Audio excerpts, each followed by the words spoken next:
what I want to do in this video is compare investment to consumption. And we're going to think about it in two contexts. One I would call the everyday conventional context. And then the other one would be how we would think about it in an economics context, because these words mean something very particular to an economist. And that's important that it means something particular, because we're going to start using these words or this terminology or these classifications to understand where GDP is coming from.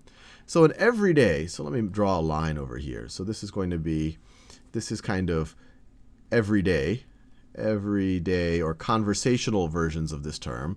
And down here we'll put the economics, the economic versions of this term, especially when we think of it in the context of accounting for GDP.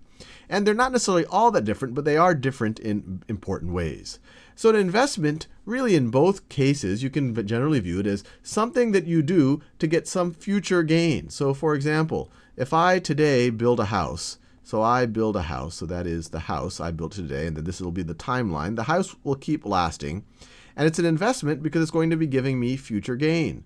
A year from now, I'll still be able to live in that house, so I will have the saved rent. That's a future gain. Future gain 2 years from now. It'll keep giving some type of gain. You could have a financial instrument, maybe some type of debt instrument. You're lending money to someone else, so maybe you buy a bond, which is essentially you lending money to someone else. That is an investment, because in the everyday sense of it, because when you have that asset, when you've bought that asset, it's going to pay off something in the future. It's going to pay off some interest or some profits. And in the everyday sense, I would consider something like, hopefully it would be, going to college would be an investment. So education, I'll say it, education. Because you invest that time and energy in education, it's going to keep paying off. Hopefully by doing that, you're going to get better employment and higher wages the rest of your life. It will keep paying off. So this is the everyday notion of investment.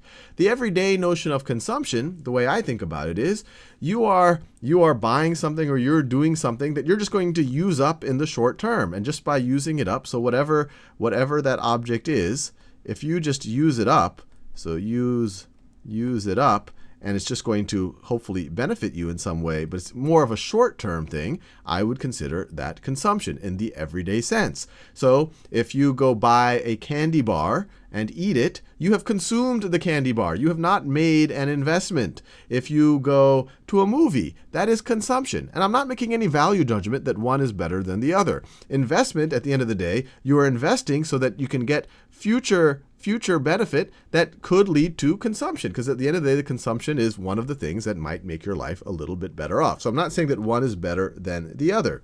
But watching a movie, that would also be consumption.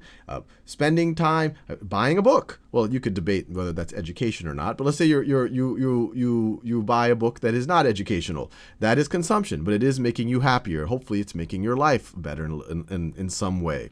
Now, the economic definitions are related to these everyday definitions, but they're a little bit more precise. And they make the definitions in a way that they're easier to account for if you are a nation. They're easier to keep track of. So the way an economist would define it, they would define economic investment as spending on capital equipment. So capital equipment are things like if you are a factory, you will buy the equipment to run your factory. You buy the robots, and you buy the assembly line, and you buy the wheelbarrows or whatever else, the things that have to cart things around. That is capital equipment. It would be things like inventory. So for example, the inventory, and this is still not so different. Both of these things are being used to produce things in the future, to produce future benefit. You're buying that inventory, sometimes raw material. You're going to add value to it, and then they're going to be used to produce something in the future. It includes things like even the structures, the buildings, the structures. And so for all of this, in the economic sense, and this is why it's easier to account for, this, for the most part, is being done by the firms. And it also includes the one thing that households do, which is construction of new homes. New homes. This is from the households. Actually, the buying of a house does not show up in consumption or investment because nothing new was produced. Something just changed hands. So whenever we talk about any of these things, especially when we're talking about it in kind of precise economic terms, it's the production of new capital equipment, new inventory, new structures, new homes. If I just buy a factory from someone else, that does not add to GDP. It would not be considered investment or consumption because I'm just transferring an asset from one person to another. It would only be added to GDP when it is first created. And on the consumption side, from an economic point of view, so let me draw a little bit of a line right over here. Consumption is considered to be any spending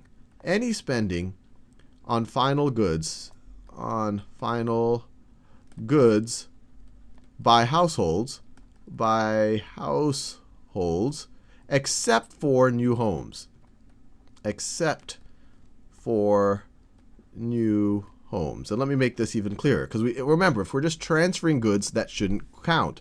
So let me put it on newly produced final goods.